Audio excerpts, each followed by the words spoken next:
London, January 22, 2026. The High Court was tense, filled with journalists, legal aides, and spectators whose eyes darted between the bench and the figure at the center of the storm, Prince Harry. His appearance, brisk and wary, contrasted with the intensity of his testimony. Day one had already set a precedent for courtroom drama, and as he approached the witness stand, murmurs rippled through the press gallery. The allegations were striking. Claims that Prince William and Princess Catherine had obstructed Harry's inheritance from Princess Diana's sealed will, that his reconciliation with family had been sabotaged, and that the monarchy itself had enabled a climate of betrayal and emotional erosion.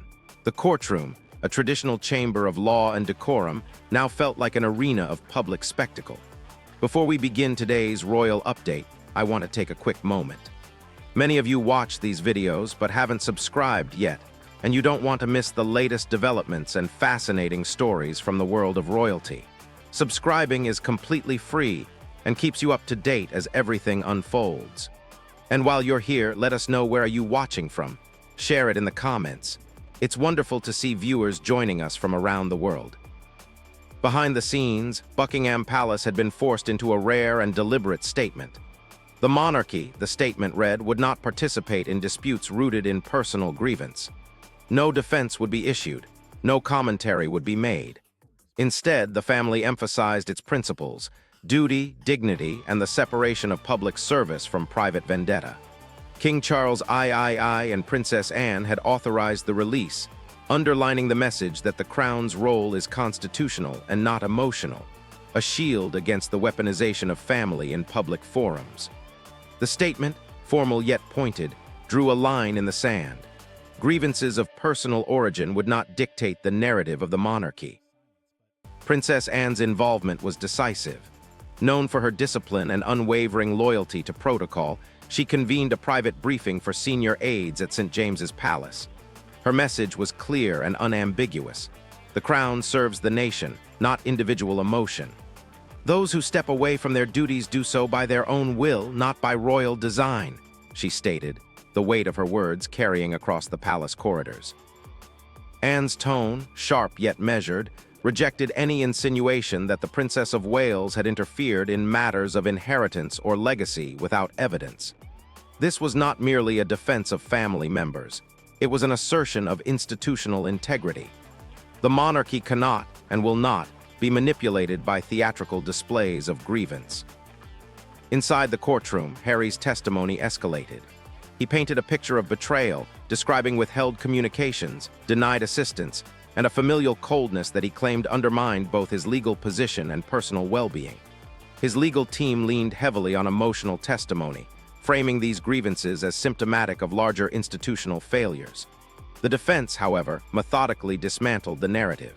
Questions of evidence, timelines, and credibility arose repeatedly. Harry's recollections, passionate but occasionally inconsistent, were scrutinized against documents, emails, and prior interactions that suggested voluntary cooperation from journalists previously welcomed into his circle. "You invited me," one reporter's testimony underscored, echoing through the court. Presence and consent, once freely given, were now recast as intrusion in Harry's framing. Meanwhile, the public watched closely. Media outlets broadcast every exchange, dissecting words and gestures. Polling indicated a nuanced shift in perception. A majority believed the royal family should remain silent, while many viewed Harry's allegations as emotionally charged yet factually thin. The contrast between his courtroom outbursts and the measured, continuous public service of William and Catherine became increasingly stark. As Harry described, denied legal assistance and obstructed reconciliation, palace insiders noted that such refusals were institutional, not personal. The monarchy's framework prevents interference in active legal matters to avoid conflicts of interest.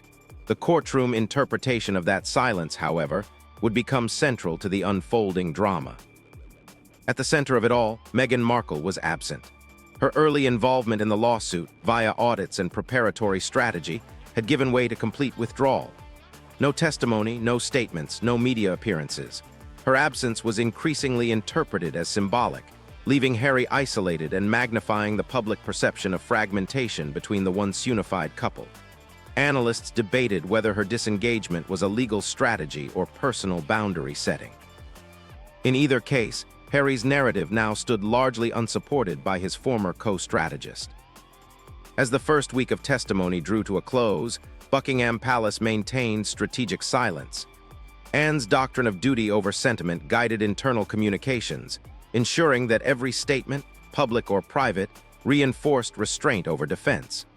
Her involvement, while not always public, defined the institutional tone. The crown would not be pulled into the emotional maelstrom, and the monarchy's dignity would remain untarnished. Outside the courtroom in Aberdeen, William and Catherine continued public engagements, embodying stability, focus, and continuity.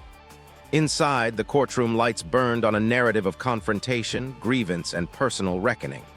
One was theatrical, reactive, and fraught with emotion. The other, deliberate, disciplined, and rooted in institutional legacy.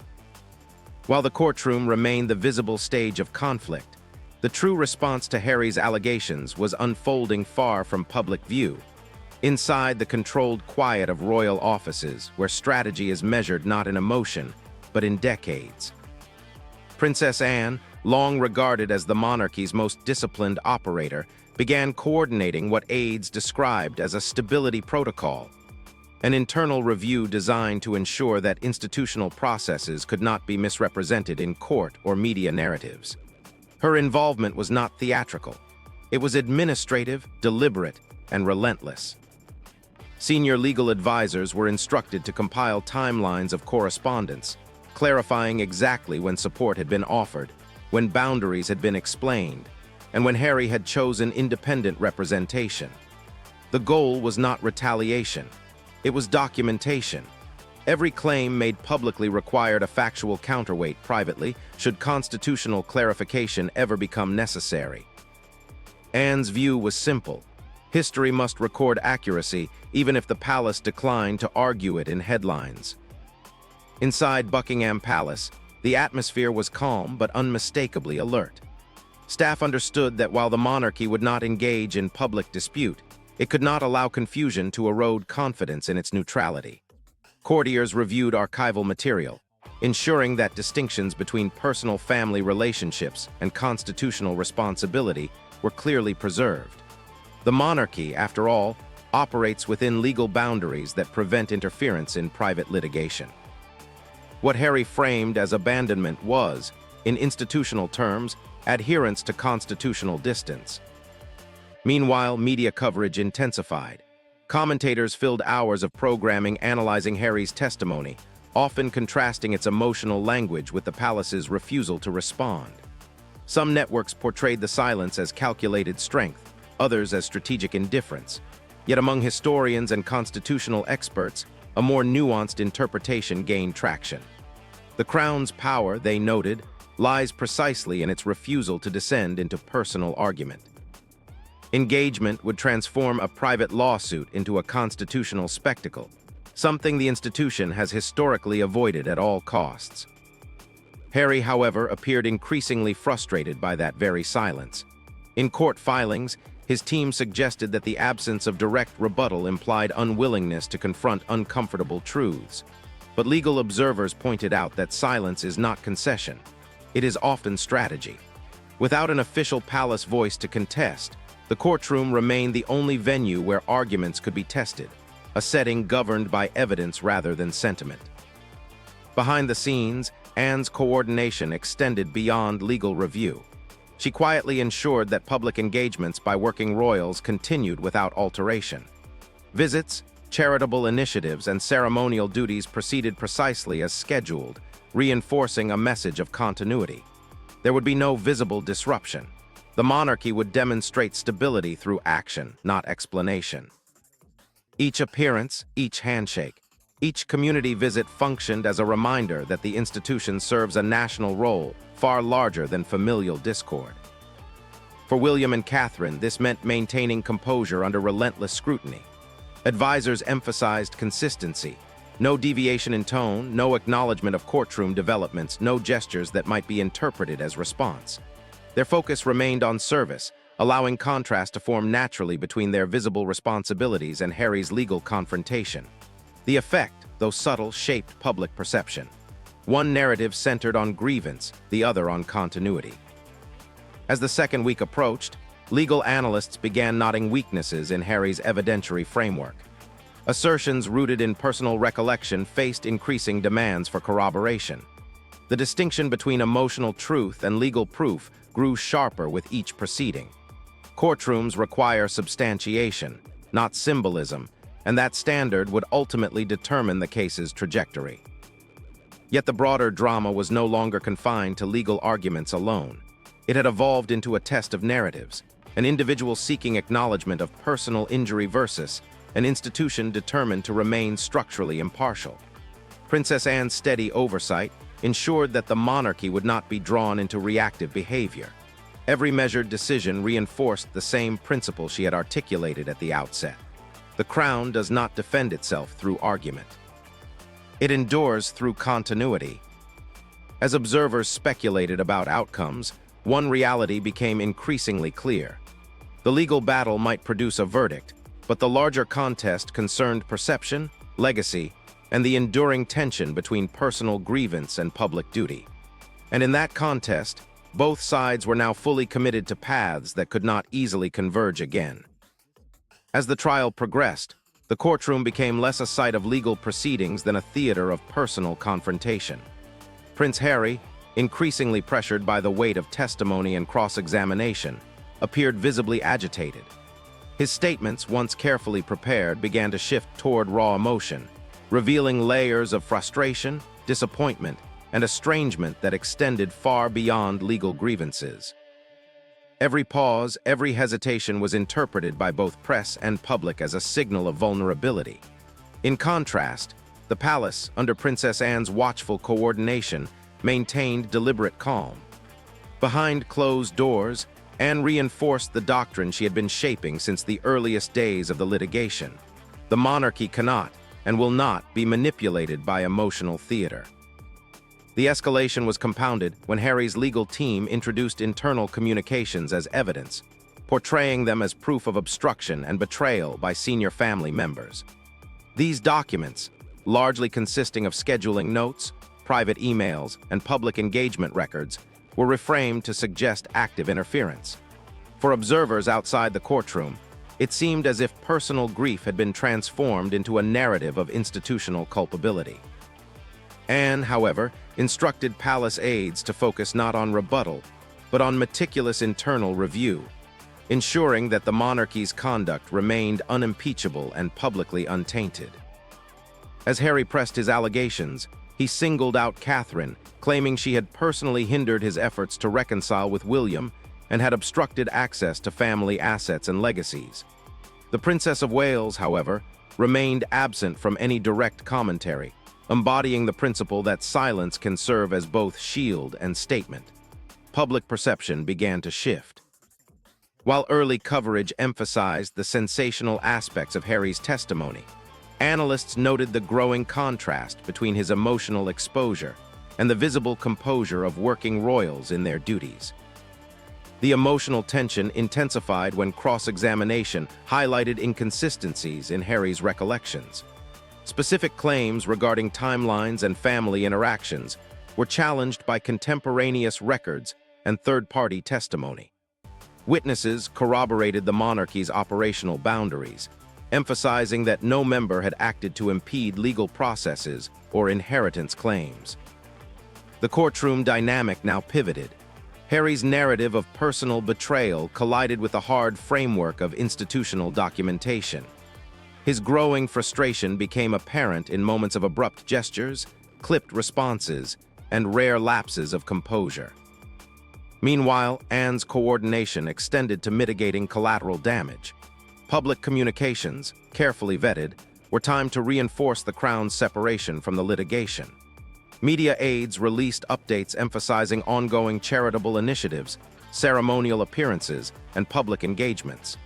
Each was strategically designed to illustrate continuity, countering any narrative that the monarchy had been destabilized by Harry's allegations. The careful orchestration of visibility versus silence highlighted a growing polarity. One side reliant on courtroom drama, the other grounded in consistent public service. Internally, Anne held regular briefings with senior advisors and aides, reinforcing principles of restraint. She reminded staff that emotion could never dictate public representation. Personal grievance must not compromise constitutional responsibility. Our conduct, she reportedly emphasized, defines the institution more than any argument, testimony, or allegation. Presence matters more than protest. By maintaining this disciplined approach, she ensured that any escalation remained confined to the courtroom, preventing broader public or political ramifications. Harry's own emotional trajectory became increasingly apparent to legal observers and journalists alike.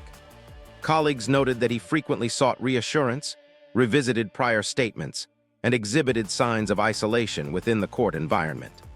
Analysts speculated that the absence of Meghan Markle, who had withdrawn from active participation months prior, intensified his reliance on emotion over legal precision. The disconnect between strategy and execution created a feedback loop. Escalating emotional testimony led to increased public scrutiny, which in turn exacerbated stress and defensive posture. As the week progressed, confrontation reached symbolic peaks. Legal arguments intertwined with family history, inheritance disputes, and questions of loyalty. Press coverage emphasized the contrast between Harry's volatility and the unflappable approach of William and Catherine. The court became both crucible and magnifying glass, amplifying personal conflict into national conversation. And steady governance behind the scenes ensured that while tension escalated, the monarchy remained insulated from the immediate storm. By midweek, it was clear that this phase of the trial would be remembered not solely for its legal claims, but for its human drama. A son challenging his family, an institution asserting its impartiality, and a nation witnessing the collision of private grief with public duty. In every meeting, every strategy session, and maintained the same principle. The monarchy does not yield to provocation, nor does it validate emotional theater with argument. The escalation of confrontation, though intense, only reinforced the internal discipline that had been quietly solidifying across the palace corridors. This period of heightened emotional tension underscored the trial's broader implications. Harry's frustration and volatility illuminated the personal costs of public litigation, while the monarchy's steadfast adherence to protocol highlighted the enduring value of restraint, continuity, and ethical governance. By the close of this chapter, the court of public opinion had begun forming judgments not on evidence alone, but on character, composure, and credibility. In the growing contrast between escalation and measured conduct, the narrative of institutional stability versus personal grievance had been clearly established. As the trial neared its final days, the courtroom tension remained high, but behind the scenes, a decisive shift was taking shape. Prince Harry's emotional testimony, which had dominated headlines for weeks, was increasingly overshadowed by procedural realities. Legal experts noted that key claims lacked substantiating evidence, while the palace maintained an unwavering firewall of non-involvement. Princess Anne, working closely with senior advisors, ensured that every public appearance, statement, and briefing adhered strictly to the doctrine she had reinforced throughout the escalation. The monarchy's conduct was deliberate, measured, precise, and unassailable. Harry, isolated and under pressure, faced mounting scrutiny. The absence of Meghan Markle, now confirmed by multiple insider sources as permanent, left him without the buffer of a co-strategist or supporter. Her decision to fully disengage, focusing instead on her U.S. brand relaunch and media projects unrelated to the monarchy, shifted the dynamic irrevocably. Analysts suggested that Meghan's silence amplified the perception of Harry's vulnerability, creating a stark visual and symbolic contrast to the composure of his brother and sister-in-law. His once tightly coordinated narrative was now exposed as emotionally driven, lacking the structural support that had initially given it credibility. The courtroom proceedings culminated in a series of decisive moments. Barristers for associated newspapers successfully challenged timelines, inconsistencies, and anecdotal evidence. Witness testimony confirmed that no family member had actively obstructed legal claims, inheritance discussions, or reconciliation efforts. Each rebuttal chipped away at the framing of betrayal that Harry had sought to construct.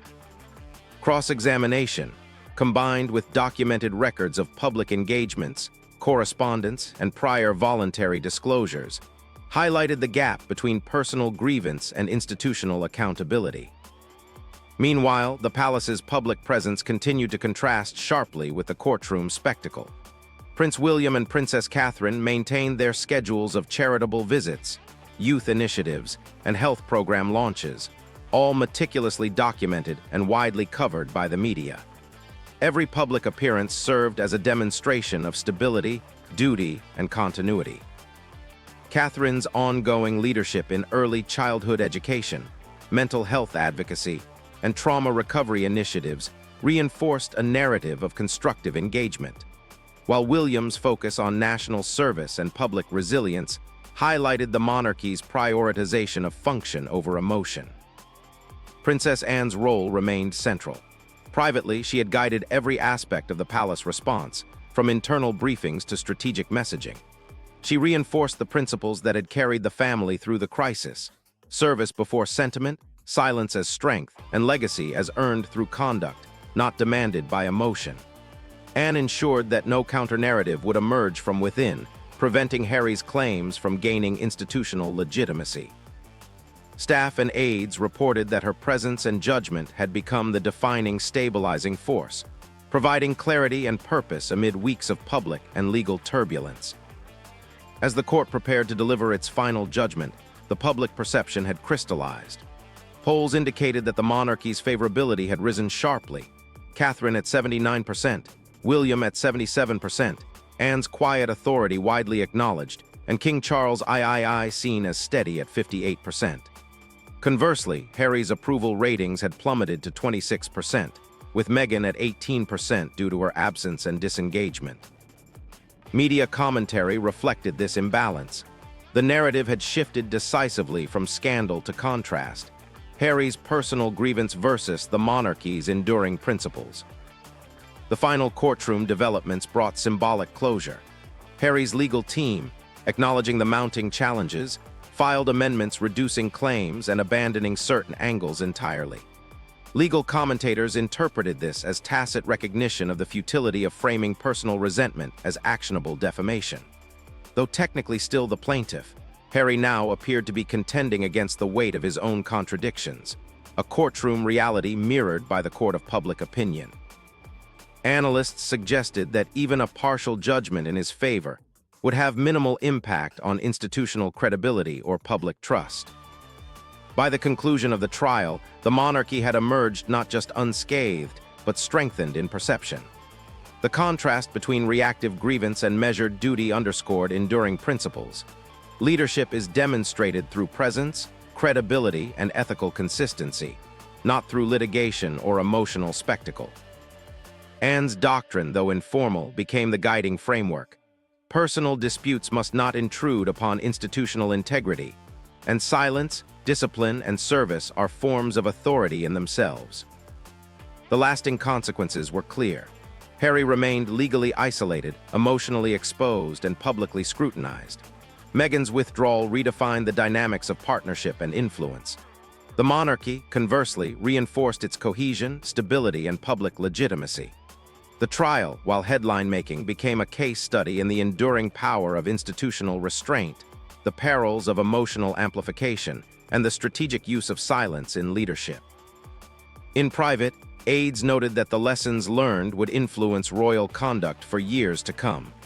Boundaries, accountability, and principled detachment were now codified in practice, if not in text. As the courthouse emptied and the public spotlight slowly moved on, the monarchy remained resolute.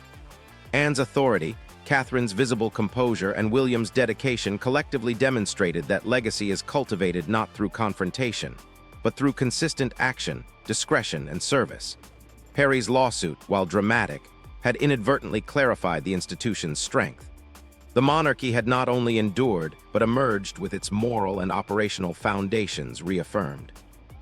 This saga was not measured in legal verdicts alone, but in public consciousness. The monarchy had defined itself through quiet authority, ethical rigor, and unwavering commitment to duty.